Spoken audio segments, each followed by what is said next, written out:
लोक भारती। विद्यार्थियों, हमारी 8वीं कविता है गज़ल और इसके कवि हैं मानिक वर्मा। पद्य संबंधी जानकारी ध्यान दीजिए। प्रस्तुत गज़ल के अधिकांश शेरों में वर्मा जी ने हम सबको जीवन में निरंतर अच्छे कर्म करते हुए आगे बढ़ने के लिए प्रेरित किया है।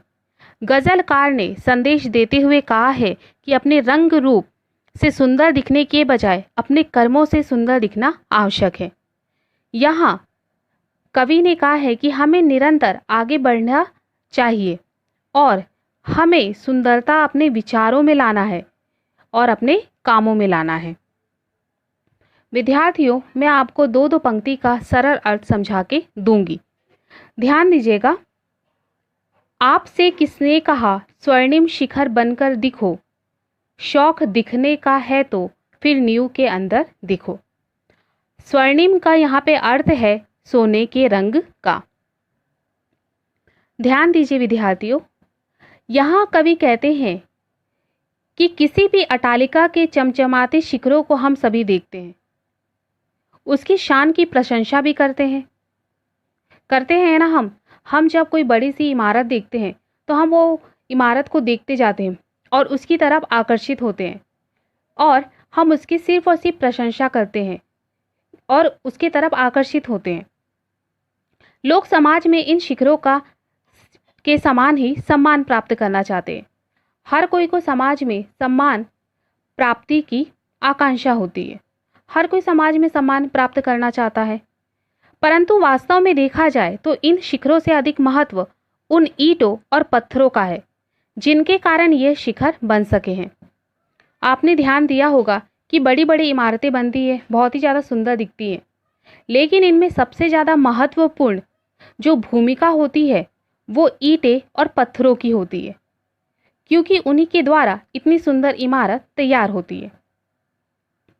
यहाँ कवि कहते हैं, यदि नींव की ईंटों ने गुमनामी के अंधेरे में रहना स्वीकार न किया होता तो इन शिखरों का कोई अस्तित्व नहीं होता।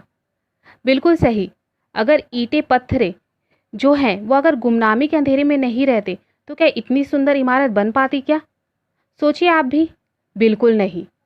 लेकिन इन ईंटें पत्थरों में गुमनामी के अंधेरे में रहना स्वीकार किया उस इमारत की सुंदरता के लिए। यहाँ पे कवि हमें बहुत सुंदर संदेश देते हैं कि हम समाज के लिए कुछ करना चाहते हैं तो प्रशंसा और वाहवाही का लोभ त्याग कर नींव की ईंटें के समान कुछ अच्छा और बहुत अच्छा काम करें। मतलब हमें समाज के लिए सिर्फ अच्छा काम करना है। हमें ये भूल जाना है कि कौन हमारा सम्मान करेगा, कौन हमारी प्रशंसा करेगा, कौन हमारी वाहवाही करेगा। जिस प्रकार जो नींव के ईंटें हैं, पत्थर हैं, वो इतनी सुंदर इमारत का निर्माण करते हैं, उसी तरीके से हमें भी समाज के लिए सिर्फ और सिर्फ अच्छा काम करते जाना है और हमें भूल जाना है कि कोई हमारी प्रशंसा करेगा, क्योंकि हमारी असली पहचान हमारे अच्छे कर्म होते हैं। आगे की 2 पंक्तियों में ध्यान दीजिएगा। चल पड़ी तो गर्द बनकर आसमानों पर लिखो, और अगर बैठो कहीं तो मील का पत्थर दिखो। गर्द का अर्थ होता है धूल।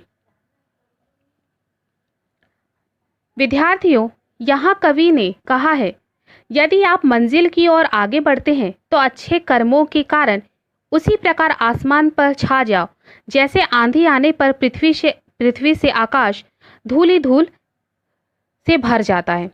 आंधी आती है तो धूल उड़ती है, तो आकाश में कुछ दिखाई देता है क्या? नहीं।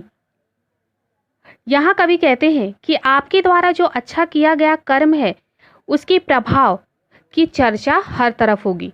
मतलब आप सिर्फ और सिर्फ अच्छा काम करो और ये भूल जाओ कि कोई आपको मतलब आपकी चर्चा की हर तरफ तारीफ करेगा। नहीं, आपको सिर्फ अच्छे कर्म करना है, उसकी तारीफ कभी ना कभी होगी। अगर आपके पीठ पीछे आपकी तारीफ होती है तो वह आपकी सबसे बड़ी प्रशंसा है, याद रखिएगा। आगे ध्यान दीजिएगा। और यदि आप मंजिल की ओर बढ़ते हुए मार्ग में कहीं बैठ जाते हो तो मील के पत्थर के समान बनो। यहाँ मील का पत्थर वो होता है जो हर राहगीर को, हर प्रतीक को अपनी मंजिल तक पहुंचाता है, क्योंकि उसका एक उद्देश्य है कि लोगों को उनकी मंजिल तक पहुंचाना। जिस प्रकार मील का पत्थर एक पथिक को अपनी मंजिल तक बढ़ते समय सहायता करता है, उसी प्रकार क्रियाशील ना होते हुए भी आप दूसरों की मदद करो।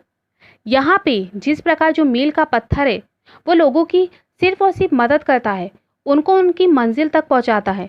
तो यहाँ पे हमारे कवि वर्मा जी कहते हैं कि आपको भी सिर्फ और सिर्फ दूसरों की मदद करना है, बिना किसी स्वार्थ के। आपको ये नहीं देखना है कि कौन आपकी प्रशंसा करेगा, कौन आपकी वाहवाही करेगा, बिल्कुल नहीं। आपको सिर्फ और सिर्फ लोगों की मदद करते हुए आगे बढ़ते जाना है।